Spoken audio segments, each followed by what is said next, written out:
Olá, pessoal. A paz do Senhor, tudo bem com vocês? Sou o irmão Sérgio, professor do CAPED, da Escola Bíblica Dominical do Ministério de Santo André, especificamente na Igreja de Clube de Campo. Igreja essa que eu sirvo como diácono e que pertence ao Ministério de Santo André.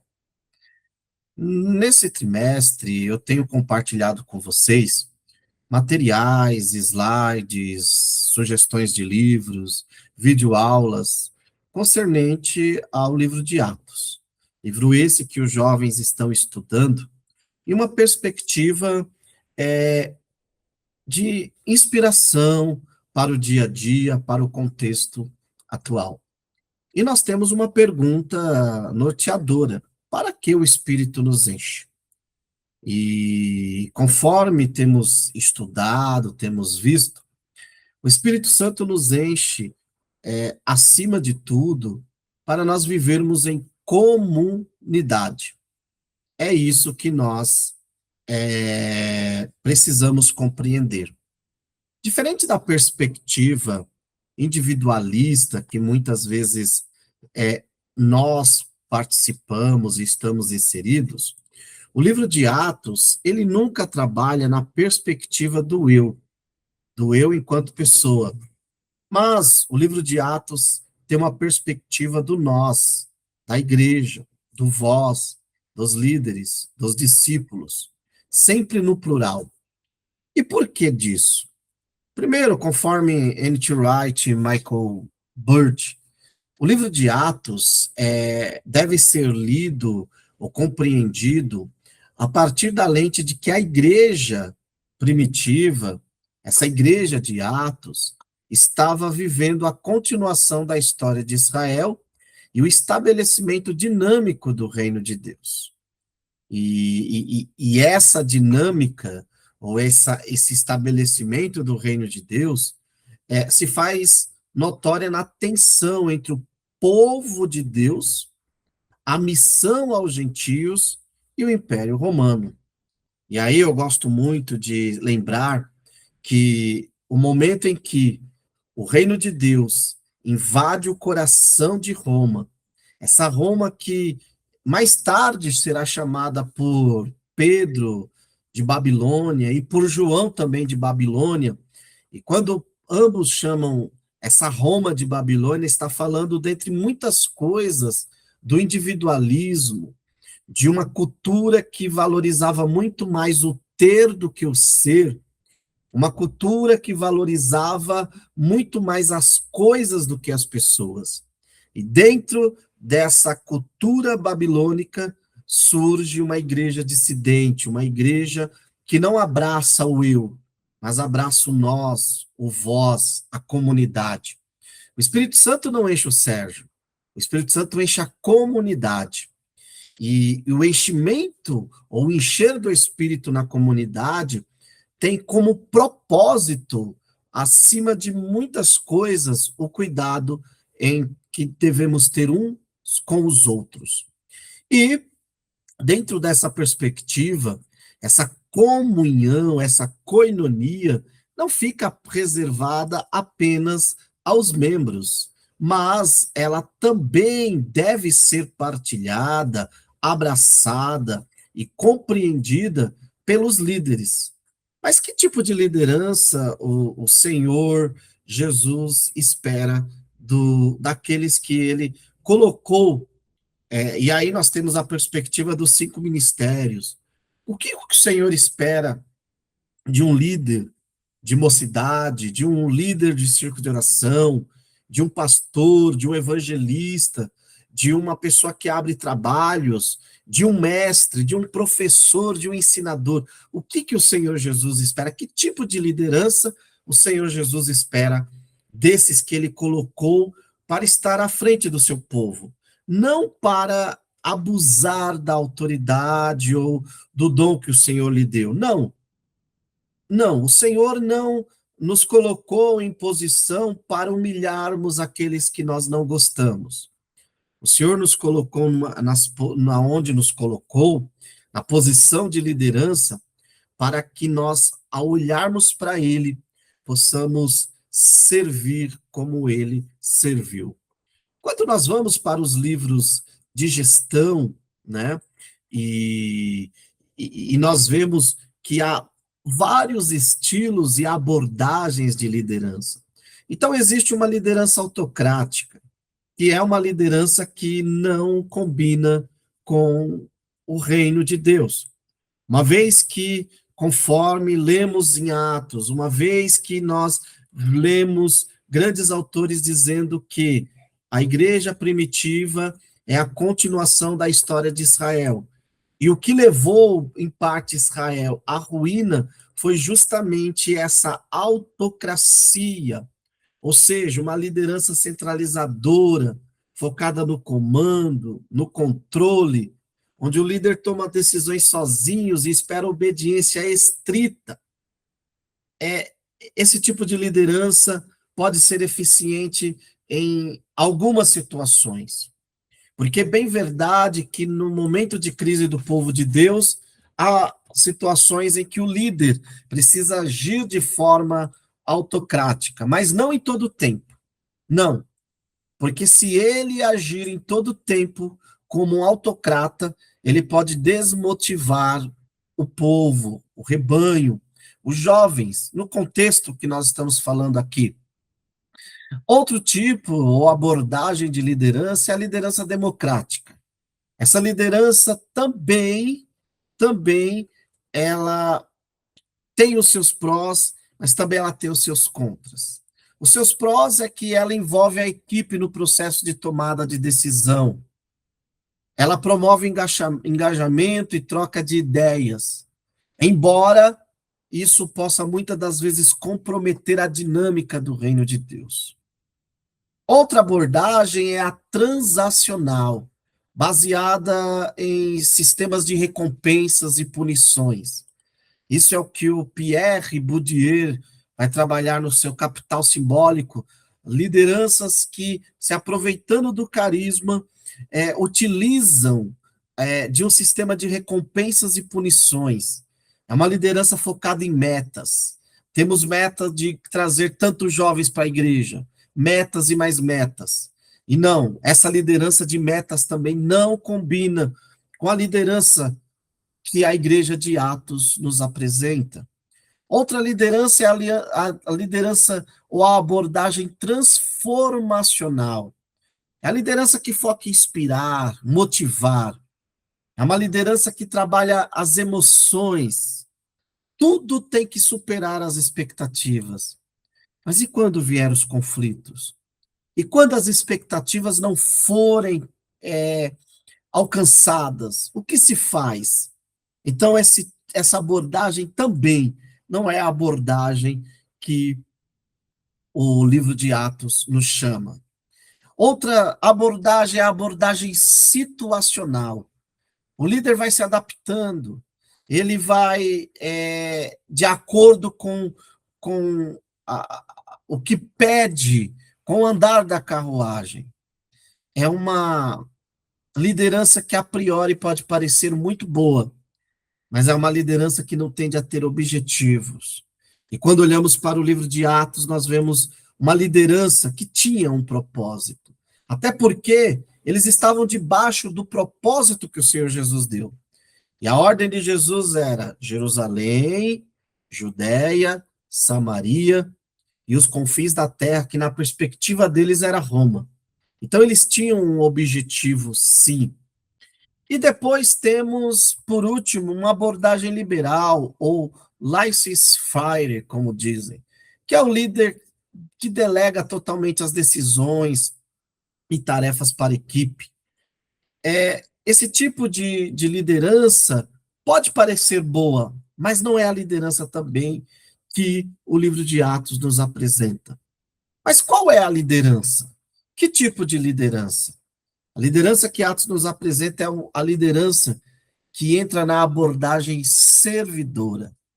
É um líder ou um modelo de liderança onde o líder prioriza o desenvolvimento e o bem-estar de seu grupo, de seu povo, acima do próprio ego. O foco é remover obstáculos e fornecer os recursos necessários para que os liderados alcancem os objetivos propostos e até brilhem. Esse conceito foca em colocar as pessoas como centros para construir um ambiente de confiança. Claro que toda abordagem focada ou voltada para o campo organizacional não cabe dentro da igreja, até porque dentro da igreja as pessoas não são o centro. Nós vemos em Atos 15, que é o nosso case aqui de liderança, que coube ao Espírito Santo, aí os apóstolos dizem a nós e aos presbíteros. Então não houve um centro, houve uma liderança servidora, humilde e coesa para decidir ali questões que envolviam a igreja. E uma outra coisa que o livro de Atos nos chama a atenção é que essa liderança servidora precisa compreender que ela também é a igreja e que as decisões que elas tomarem afetarão os membros, mas afetarão eles também, ou deveria. Então, Atos nos chama para esse tipo de liderança. E é sobre essa humildade na liderança servidora que nós trabalharemos aqui. Você pode acompanhar nos seus slides, que foi compartilhado, o sumário da nossa aula, né? Veremos aí os fundamentos da liderança servidora, a liderança na igreja primitiva e seus pilares. Cristo é o modelo e a autoridade no serviço. Concílio de Jerusalém e gestão de conflitos, voltando um pouco sobre pontes, e os desafios da juventude nessa capacidade ou nessa empreitada de liderar. Uma vez que muitos jovens, um dia talvez liderarão uma mocidade, se não liderarem grupos na igreja, liderarão nas organizações, até porque eu tenho a perspectiva de que nós servimos a Deus no ministério, não só o ministério que acontece dentro da igreja, mas o ministério que acontece fora. Sim, o nosso trabalho é o nosso ministério também. É ali onde o Senhor pode se manifestar. Então, imagina um jovem que aplica, de repente, chega a um cargo de gestão e aplica na sua gestão as características, os pilares, né? Aplica as abordagens que Atos nos mostra sobre esses líderes. E outra coisa, antes que pensem que a liderança da igreja primitiva funcionava porque a igreja não tinha problemas, veremos que tem muitos problemas. E até uma dica, leia Atos como um caminho preparatório para que você possa compreender as epístolas. As epístolas nascem da crise que que a igreja primitiva e que as igrejas, primeiras comunidades estão enfrentando. Então, Atos vem nos trazer essas grandes lições, né? Dito isso, e apresentado aqui o nosso sumário, vamos para o nosso texto que diz, irmãos, Pedro falando, vocês sabem que desde os primeiros dias Deus me escolheu para que por meu intermédio os gentios ouvissem o evangelho. E sim, isso é muito interessante quando nós lemos isso, porque o livro de Atos trabalha uma perspectiva, como eu disse, é uma tensão entre o povo de Deus e o povo da Babilônia, o Império Romano. E o povo de Deus é um corpo, é um grupo de pessoas que quer viver em comunhão, que busca o bem comum, o bem de todos. A Babilônia, ou Roma, busca o individualismo, valoriza o ter do que o ser, o objeto do que as pessoas, mais o objeto do que as pessoas. E nessa tensão, em Atos capítulo 10, nós lemos que quando Pedro prega para Cornélio, dentre muitas coisas que Pedro fala para Cornélio, ele diz, olha, esse Jesus que eu estou te pregando, ele é o Senhor de toda a terra. Em outras palavras, podemos dizer que este é o momento onde o reino de Deus invade o reino dos Césares, ou o reino dos imperadores, e mostra o verdadeiro poder que não está nas armas, no militarismo, na tirania, mas está na comunhão, no ajuntamento de um povo diante de um único Senhor de toda a terra, a saber, Jesus Cristo, né? Então, vamos falar um pouco sobre essa liderança, esse poder que nós vemos em Atos dos Apóstolos e que nós, enquanto igreja moderna, contemporânea, precisamos imitar, né? Então, o nosso slide de número 4 aí, eu trago um comparativo entre o poder do mundo e o poder do reino. É basicamente o que eu falei. Então, o mundo valoriza uma liderança que se associa ao status. O estilo de liderança que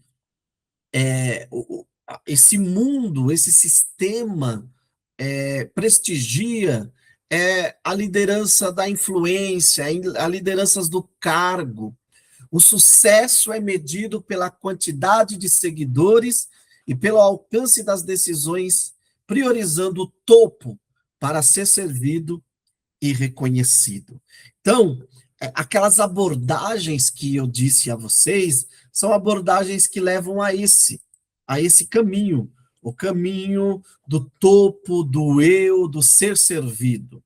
Mas quando falamos de liderança na igreja, nós precisamos reconhecer e entender, baseado em Marcos 10:45, onde vemos que Cristo é o nosso modelo de liderança, né?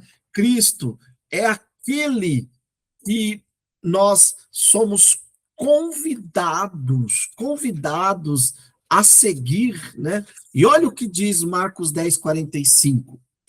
Pois o Filho do Homem, o Criador, o Rei dos Reis, o Senhor de toda a terra, não veio para ser servido, mas para servir e para dar a vida em resgate de muito. Então, Cristo é a medida ou o modelo ou a régua da nossa liderança. Quando te perguntar qual deve ser a régua da sua liderança, Cristo. Cristo deve ser a régua da nossa liderança. E no reino de Deus, onde a autoridade, diferente do reino do mundo, do poder do mundo, onde nós vemos que a autoridade ela é proporcional ao cargo, no reino de Deus a autoridade é proporcional ao serviço prestado. E enquanto que no reino do mundo a liderança ela é pautada pela centralização de pessoas, no reino de Deus e no modelo que é apresentado em Atos, o foco é a descentralização do eu para priorizar o próximo e o todo da igreja. Então, eu sempre digo assim, que essa caneta verde faz bem para o Sérgio, mas não faz bem para a comunidade. Alguns líderes olharão e falarão, não, mas faz bem para mim, eu sou o líder e tem que ser verde. Será? Lá em Gálatas, Paulo relatando a divergência que ele teve em Atos 15, por conta dessa assembleia, que daqui a pouco falaremos, ele vai dizer assim, e coube a Deus direcionar Tiago, Pedro e João que são da circuncisão. E por meio da graça dada a eles, eu e Barnabé para os da incircuncisão. E aí o texto continua dizendo, e parafraseando, Paulo escreve, e a obra de Deus continuou. Muitos acham que uma liderança madura, uma liderança servidora, é uma liderança que não terá problemas. Não. A igreja primitiva ela não foi isenta de problemas. O próprio N.T. Wright, nesse comentário aqui, ele vai dizer o seguinte, abre aspas, né? Ele escreve que, com o influxo de gentio na igreja, Isso gerou controvérsias e conflitos com a facção dos judeus. Então, eram os cristãos gentios contra os cristãos judeus. E isso gerou conflitos. Então, a igreja primitiva teve os seus conflitos. Mas qual o case de sucesso da igreja primitiva? A sua liderança era uma liderança que tirava o foco do eu e colocava o foco na pessoa de Jesus e no próximo. Avançando aqui, o nosso slide 5, nós temos aqui liderança na igreja primitiva. Então, temos problemas. Quais os problemas? Basicamente, em Atos 6, nós vemos que o primeiro problema é o problema de cunho cultural. Cultural, né? Porque diz, naqueles dias, crescendo o número dos discípulos, houve reclamações dos judeus de cultura grega. O que está acontecendo aqui? Basicamente, os primeiros cristãos eram todos de origem judaica, conforme Atos capítulo 2, versículos 5 a 11. Contudo, nem todos falavam o aramaico, que foi a língua que passou a ser de uso popular depois do cativeiro babilônico. Os judeus que voltavam da diáspora no Império Romano falavam grego e formaram numerosas sinagogas em Jerusalém, conforme lemos em Atos capítulo 6, versículo 9, né? Então, alguns desses judeus, né, de cultura grega, eles já em idade avançada retornaram para a sua cidade sagrada, né? Jerusalém era considerada uma cidade sagrada para eles, cheios de esperança messiânica, creram em Jesus, conforme Atos 11, 29 e 30, e a partir de agora a igreja é, é, o sustentava com grande esforço. Então, nós vemos o seguinte, que diz que houve reclamação dos judeus de cultura grega contra os demais judeus, pois as viúvas daqueles estavam sendo deixadas de lado na distribuição diária do mantimento. É muito interessante isso. Então, barreiras culturais. Outras barreiras é a barreira logística. E aqui nós estamos diretamente falando também de Atos 15. E aí é onde entra as epístolas, né? As epístolas, quando eu digo que Atos é o caminho, é o que vai pavimentar ali para a teologia das epístolas. E o que são as epístolas? As epístolas são orientações pastorais que Deus utilizou a tecnologia da época para pastorear por meio da escrita dos discípulos e daqueles dos dos discípulos e as igrejas e os seus conflitos, né? Então, é muito interessante isso. Então, nós temos aqui essa questão, né? A questão cultural. E a negligência na distribuição de alimentos para as viúvas helenistas revelou essas falhas e esses problemas, né? Que estavam acontecendo. E essa situação ameaçou a unidade. Veja só, a preocupação da igreja primitiva era a sua unidade. E isso exige uma intervenção estratégica. E aí, qual é a solução? Então, olha que tremendo. Hoje, na maioria das vezes, quando encontramos um problema, nós queremos logo centralizar, né? Não, vamos centralizar porque centralizando se resolve. Mas olha que interessante, a igreja primitiva, a igreja de Atos, em vez de centralizar o poder sobre os apóstolos delegaram a responsabilidade a 7 homens. E aí surge o que nós conhecemos como diaconato, né? E assim, em Atos 6, uma outra questão que o próprio N.T. Wright e o Michael Bird vão abordar é a transição, né? Eles destacam essa tensão étnica e cultural entre os judeus helenistas e os judeus hebreus. E eles entendem que a escolha dos 7 para serem diáconos não apenas resolve um problema administrativo, mas é um movimento estratégico e teológico direcionado pelo Espírito Santo. E por que foi direcionado pelo Espírito Santo? Porque eles oraram. Olha o que diz, ó, capítulo 6, versículos 2 em diante. Em razão disso, os 12 convocaram a multidão dos discípulos e disseram: não faz sentido que deixemos a palavra de Deus e sirvamos as mesas. Os apóstolos compreendiam a missão deles. Então, eu já ouvi várias vezes, ó, quem é da mesa, no caso, aqui eram os apóstolos, mas determinados cargos de liderança é da mesa, ele pode ser. Não. Os apóstolos entendem que quem é da mesa serve a mesa, quem é da palavra serve na palavra. E tudo bem, porque a dinâmica do reino de Deus não é centralizar tudo no Sérgio, mas é que todos trabalhem, é o bem da comunidade. E aí diz, ó, portanto, irmãos, escolhei dentre vós 7 homens. Aqui está o que deve ser exigido de um diácono. Primeiro, boa reputação, cheio do Espírito Santo.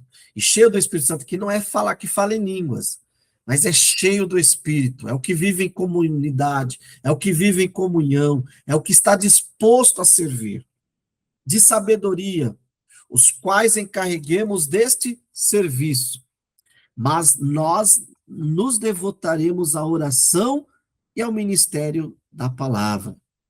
A proposta agradou todos e elegeram Estevão, e aí vai dizer, né? E o que acontece com isso? O resultado é que a palavra de Deus cresce. Porque quem tem que cuidar da palavra, cuida da palavra, quem tem que cuidar da mesa, cuida da mesa. Estratégia. Então, assim, às vezes nós focamos muito no problema. O livro de Atos nos chama a focar na solução. Sim, deve-se discutir o problema. Eu sempre digo, deve-se olhar para a frente, mas sempre com retrovisor, para não repetir os erros. Mas devemos olhar para frente. Não podemos cobrar do presente aquilo que, de repente, já ficou no passado. Eu devo olhar para o passado para aprender e evitar esse erro no presente. Foi o que aconteceu com essa igreja, né? E os apóstolos, ao priorizarem o ministério da palavra, enquanto os diáconos representavam ali uma nova onda de liderança, capacitada pelo Espírito para transpor as barreiras culturais, nós vemos que isso tem um movimento estratégico e teológico, né? E, claro, dentro desse contexto se destaca Estevão, homem que desafia o status quo do templo e da lei de Moisés, né? Um homem que é visto por eles como um paralelo deliberado com Moisés no Monte Sinai, porque o seu rosto brilha, conforme Atos 6,15. E tudo isso sinaliza que a glória da presença de Deus agora estava descansando sobre os seguidores de Jesus, validando aquele cuidado e gerando forte oposição. Isso aqui é tremendo, isso aqui é muito, muito interessante.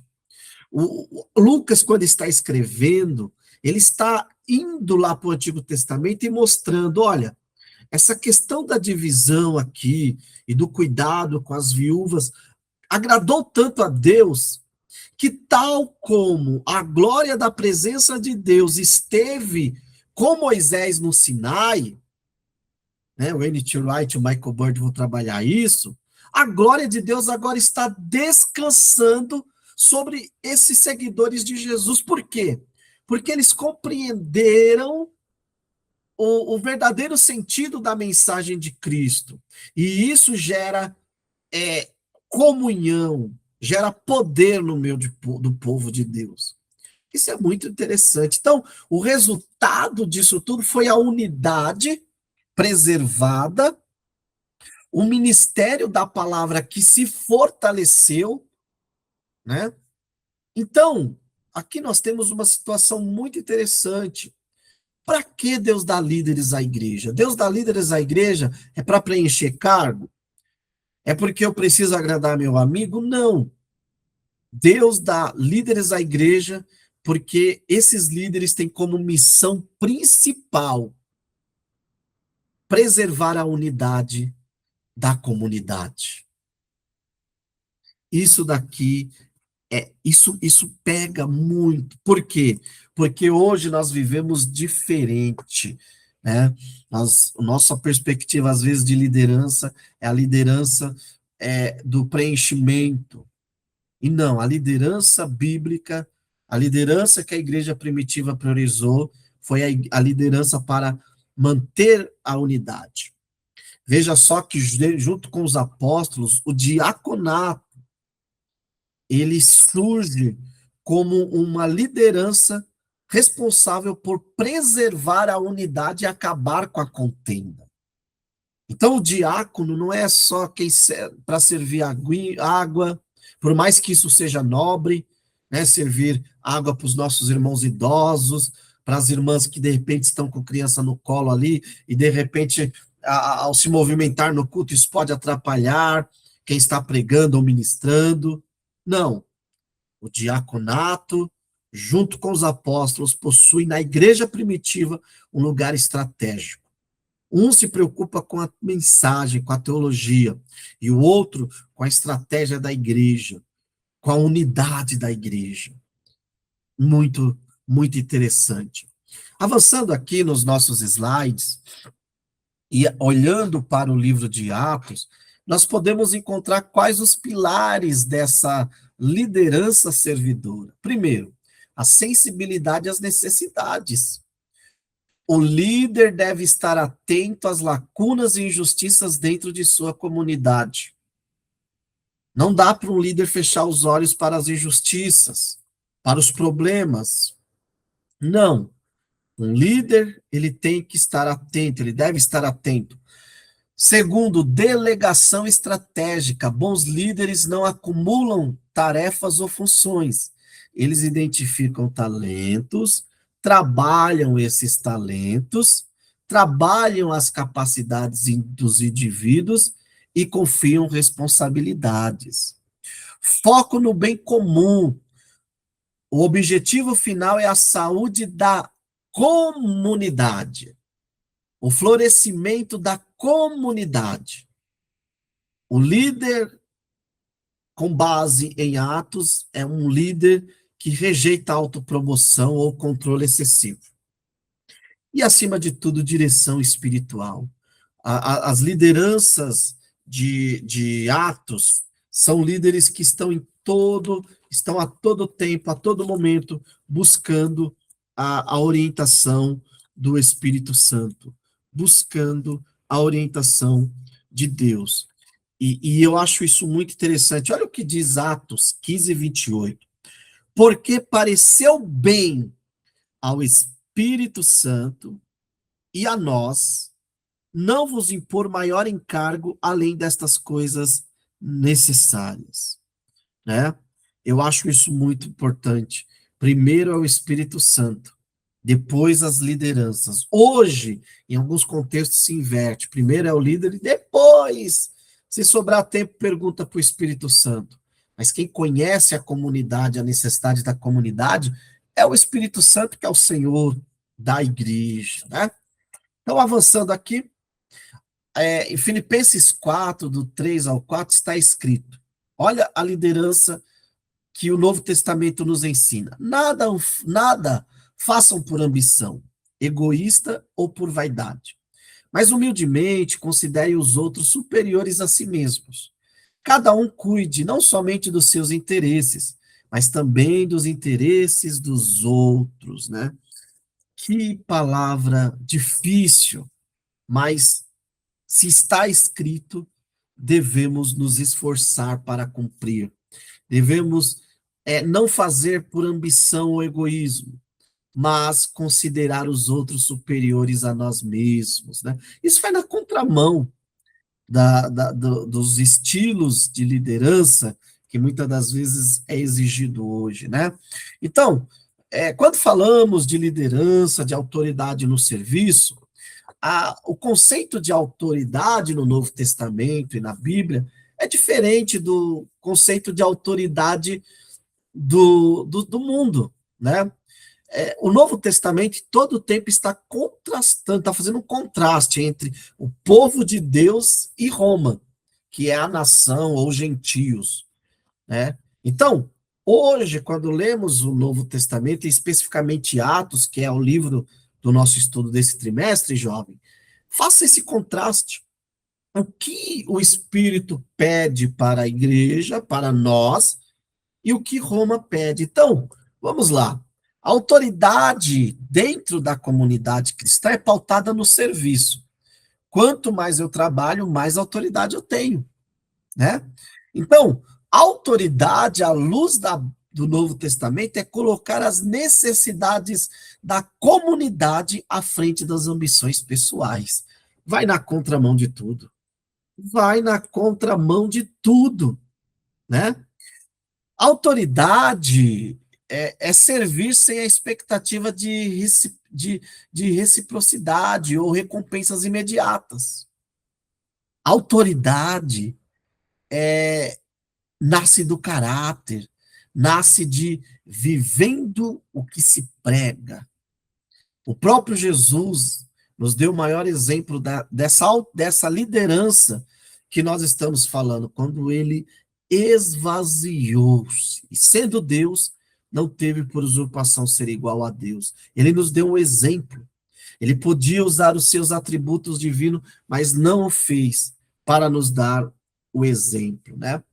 Avançando um pouco, saindo agora de Atos 6, chegamos aqui em Atos 15, no concílio de Jerusalém. Então, nós temos aqui uma questão. Pedro, Paulo e Barnabé, lembrando que Paulo vai relatar em Gálatas que ele traz Tito com ele, né? E eles estão compartilhando experiências. E aí, Tiago vai propor uma solução baseada nas escrituras. E é interessante que o texto vai dizer que todos ouviram com respeito, demonstrando a importância da humildade na consideração de diferentes pontos de vista. Pessoal, só para vocês entenderem, eles estão numa assembleia aqui discutindo, o próprio N.T. Wright vai falar divergências, problemas que, se não fossem resolvidos, poderia acabar com a comunhão, com aquilo que Atos está prezando desde o início, que é o nós. Por quê? Porque os judeus, eles estão ali dizendo, olha, tudo bem você ser cristão, seguir Jesus, mas vamos continuar principalmente com a circuncisão. Já Paulo entende que isso não era necessário para os gentios. E aí? E aí que aparece o apóstolos, né? Capítulos 15, versículo 6. Os apóstolos e os presbíteros reuniram-se para considerar o assunto. Isso daqui é muito importante, né? É muito importante por quê? Porque muitos podem questionar por que reunião de obreiros, AGS, aqui. Tudo isso é importante porque por meio dessas reuniões que o Espírito Santo traz soluções. E olha o que diz o verso 7 do capítulo 15. E havendo grande discussão, não pense que foi uma assembleia pacífica. Uma assembleia por quê? Porque dos dois lados havia a sua razão. Aí Pedro se levanta, se coloca e explica, né, que ele faz uma referência a Cornélio, né? Então Pedro, que era vamos dizer assim, teologicamente tradicionalzão ali quanto aos costumes judaicos, ele reconhece que Deus deu o Espírito Santo aos gentios e que ninguém consegue cumprir a lei, que é a hipocrisia dos fariseus quererem pôr esse fardo aos gentios e que somos salvos pela graça e pela fé. Olha, Pedro, hein? Então, veja só que a importância desse concílio. Então, nós temos aqui a primeira grande lição, uma escuta e diálogo, né?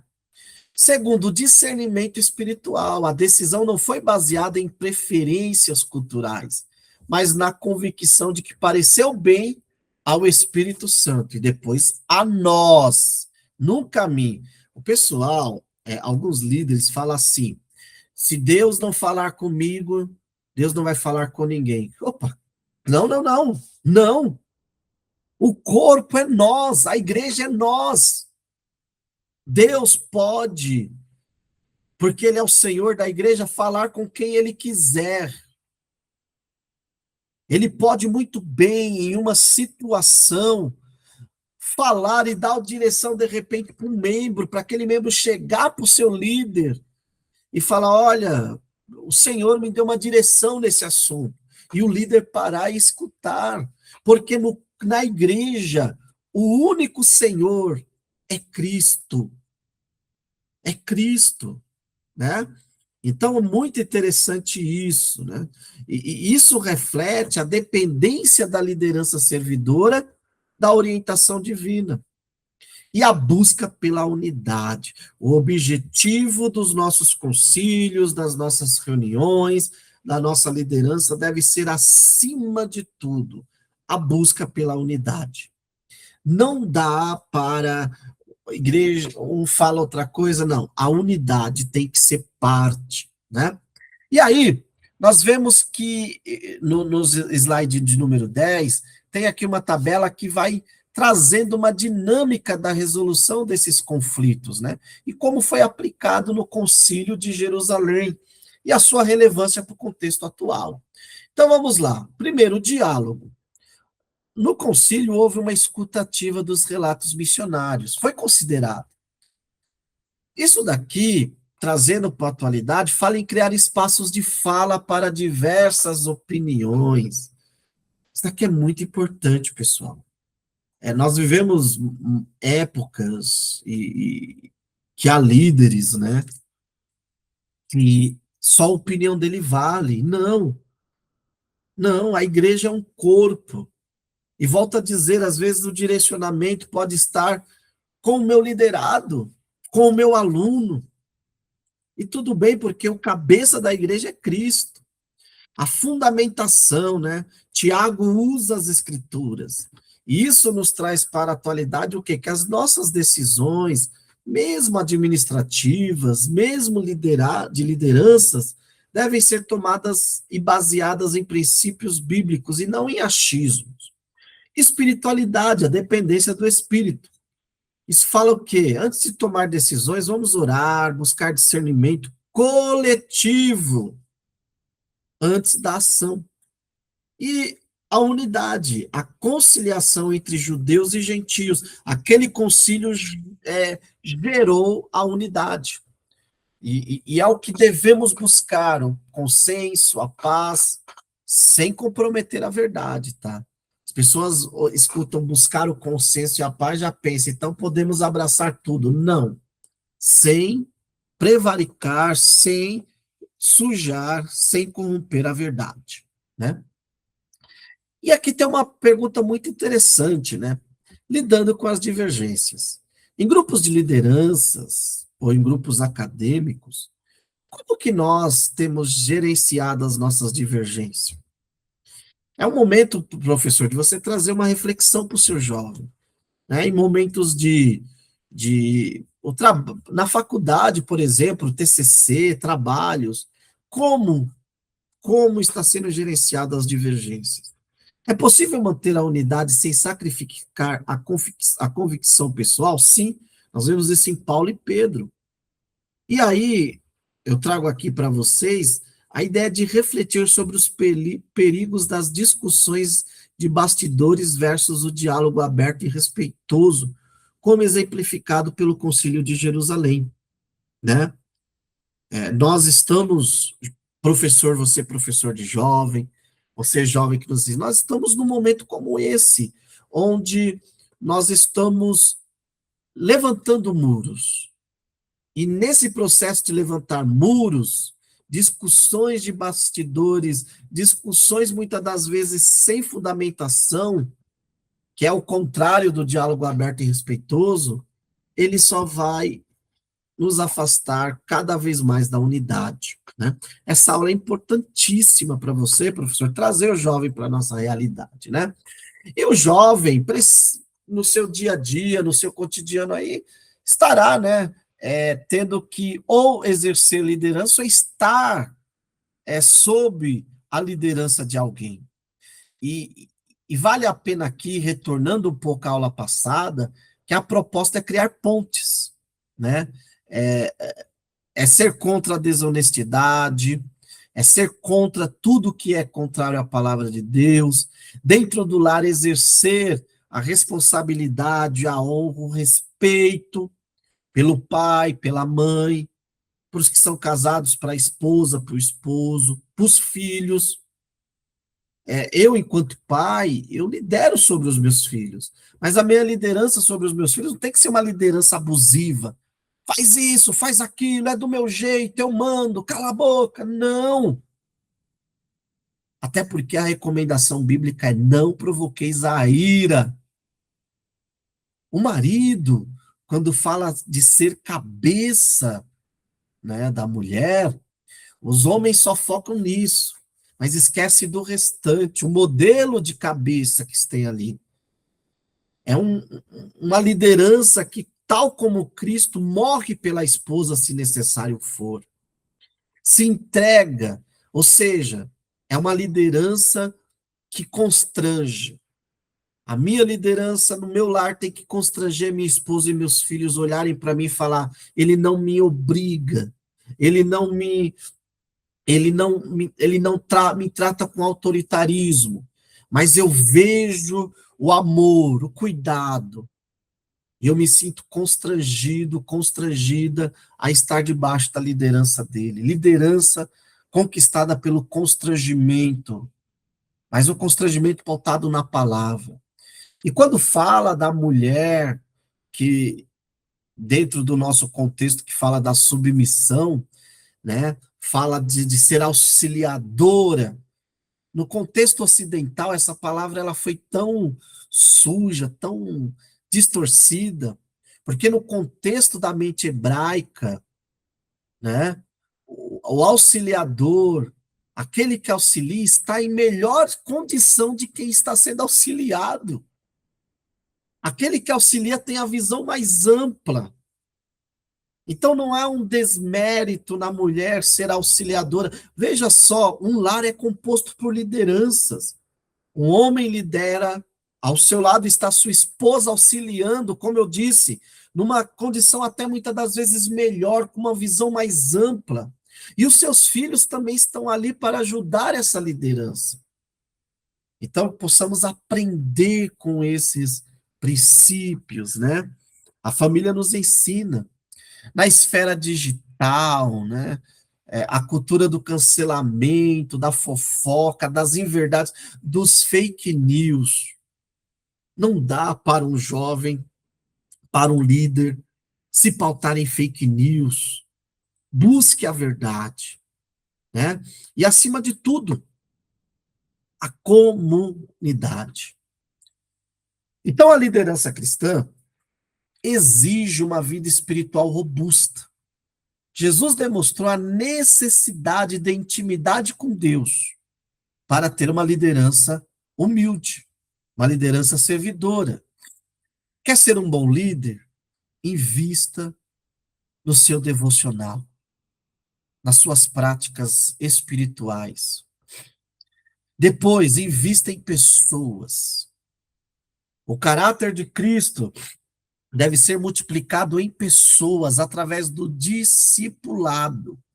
E sem o cultivo das escrituras e da oração, o líder perde a sua essência transformadora, né?